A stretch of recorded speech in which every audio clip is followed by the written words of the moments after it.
camera, Jimmy Fallon.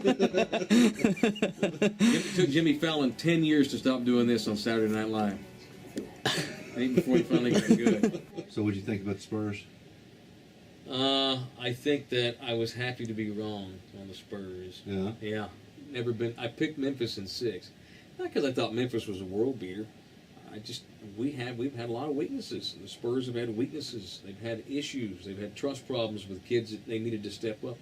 And until Kawhi Leonard stepped up and showed me he was going to do that in a series of that magnitude, he hadn't done it yet. Splitter, they benched his ass last year in Game 6. And he went out there one play, and Pop just yanked him off the floor after one play. His confidence was shot. So after seeing what you saw these past 4 games, what's your feeling on the finals? Well, they can beat Miami. They're the only team that can beat Miami in the West. Are they going to? Probably not, but they're going to give them hell. If they play the way they played the past 4 games, they will. I mean, that's epic surgical series. basketball. Epic series, and you got Pop's going to have a week plus to get ready for them. He's going to have a master plan, man. So I don't, right now, if you put a gun to my head, I would pick Miami, I guess. But in a week, I might change my mind. Now, are you doing that? See that? So, that's fine. And but we are going to get beaten down again for the next 2 weeks with, they play a fundamental, boring style of basketball. Boring? Kiss my ass. Tony Parker's getting drunk in a beer joint with Drake and Chris Brown. He's getting in bar fights. Yeah, he's getting embedded glass. That's gangsta. And then he's texting Brent Berry's wife and stuff. What's boring about that? Manu Ginobili's a friggin' bullfighter in basketball. There's nothing boring about that. Tell me more about this promotion you want to do with your hair. My wife's idea the other night, my hair is way too long, and I've been wanting to get it cut. She likes it long. She thinks I have terrific hair. Well, you do. Thank you. I want to dress you up like Ricky Fowler. Yeah, I look like Ricky Fowler. If I got all douchebag, like, you know what a golf bag is. That's the golf douchebag. No, that's the golf bag. The golf bag shows up to a muni. I mean, he shows up to some 9-hole muni and pays $8 to get in. That guy. And wears a white belt. Done. With a $185 shirt on. I don't know if I do that. With his Ricky Fowler hat, and he makes about $8 an hour. That's the golf bag. That's me right there. That's you on Friday. Before we got rained out. Really? Reader, you get all douchebag at golf course? If you look good, you play good, dude. Really? Not true. Where maybe see the governor has been here too long. We all agree on that, right? He's been here a long time. Long time. He's like the governor for life. Yeah, he's like 14 years or something. Yeah, I want to challenge him in a hair contest. Maybe have people go online and vote for who's got the better hair. So your hair as it is now, or are you going to get it cut? Well, that's a good point. It's pretty unruly right now. Let me go get it cut in the next day or two, and we'll do it. I'm only going to get it trimmed, though. Or you want to do it? You want to do engine mic? You want to do that one, or you want me? I need to cut about an inch or two off. I'm not going to cut it short. How long has your hair ever been? This is the longest. It's been since the early '80s when my mom let it grow out real long, and I had one of those early '80s feathers. Yeah. I had the feather that part down the middle. A Farrah Fawcett? Yeah, and a rat tail. Like the kid from Dazed and In Confused? the middle of my back, I had a rat tail and I had feather right down the top. We were just some trailer trash Mexicans, man. Hated right now. Right now in town, I'm hated right now.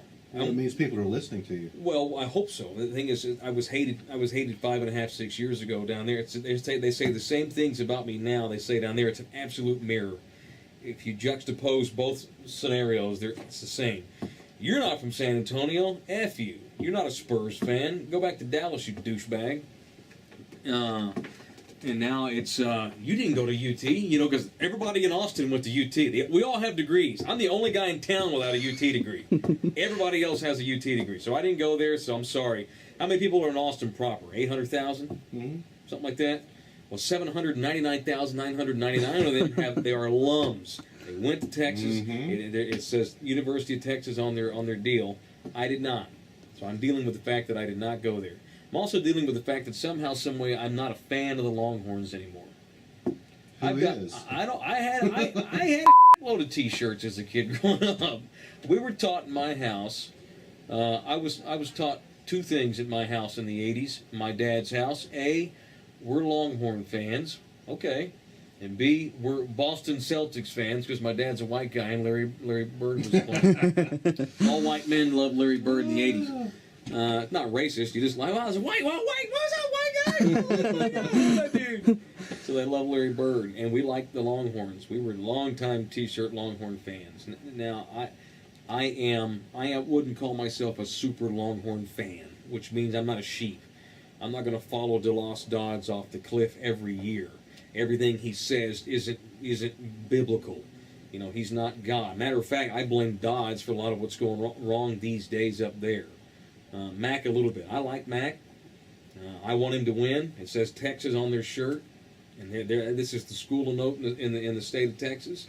And it's bullshit that Baylor's become the athletic department of note in this state. How the hell did that happen? Really? Baylor is the most. And now A&M's probably. I guess A&M may have surpassed Baylor as most successful athletic department. I think it was Cedric Golden or somebody wrote this the other day in the Statesman, where if you took UT football in the conference, UT baseball in conference, UT basketball just in conference, and added them up the last 2 years, they're a combined 10 games under 500. Wow. That's bullshit. And I do like UT, and I want them to win. I'm passionate about the teams I want to win. That's why I get mad when they screw up. I don't care what Texas Tech does. I'm indifferent toward Texas Tech.